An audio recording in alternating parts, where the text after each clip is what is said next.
नमस्कार दोस्तों, मैं शिवानी वर्मा लोकगीत चैनल में आप लोगों का स्वागत है। दोस्तों, आज मैं सुनाऊंगी आप लोगों को एक प्यारा सा कहरवा गीत है। बहुत ही प्यारा गीत है, आप लोग सुनिएगा और बताइएगा कमेंट करके कैसा लगा ये प्यारा सा कहरवा गीत। तो आइए सुने और फुल वॉच करके आप लोग सुनिएगा गीत को। और बहुत बहुत धन्यवाद आप लोगों को मेरी गीत सुनने के लिए। तो आइए सुने।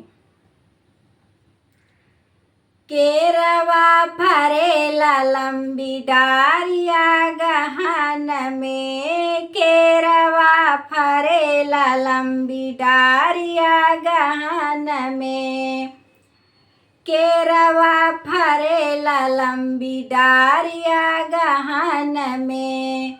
जाई कहाऊ हमरे बारे ससुर जी से, जाई कहाऊ हमरे बारे ससुर जी से, बारे ससुर जी से हमारे ससुर जी से। लाई जगवन मोरया गहन में, अब नाही रहबै छाड़ भर नैहर में, अब नाही रहबै छाड़ भर नैहर में।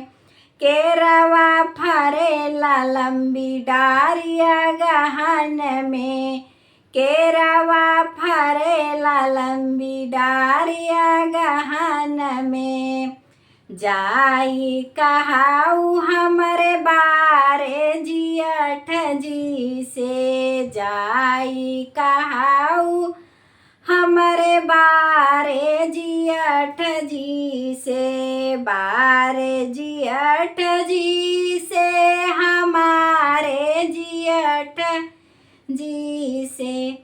लाई जगवान मोरया गहन में, अब न रहब हम छाड़ भर नैहर में, अब न रहब हम छाड़ भर नैहर में।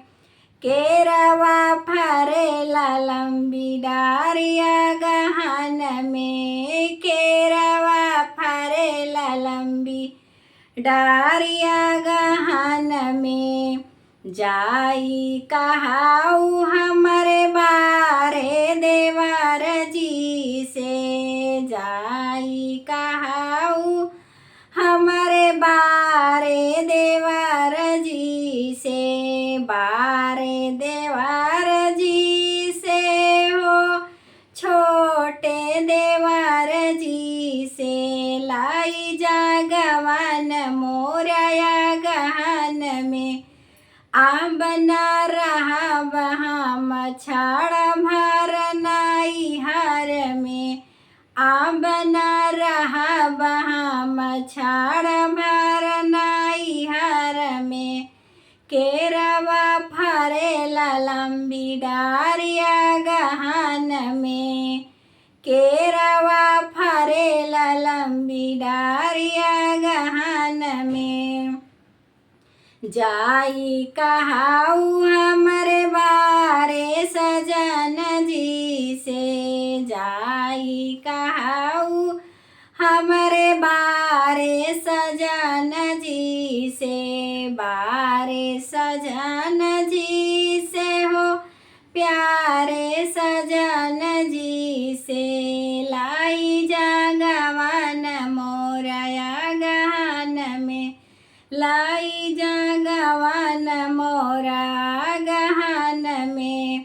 अब न रहब हम छाड़ भर नैहर में, अब न रहब हम छाड़ भर नैहर में। केरवा फरेला लंबी डारिया गहन में, केरवा फरेला लंबी डारिया गहन में।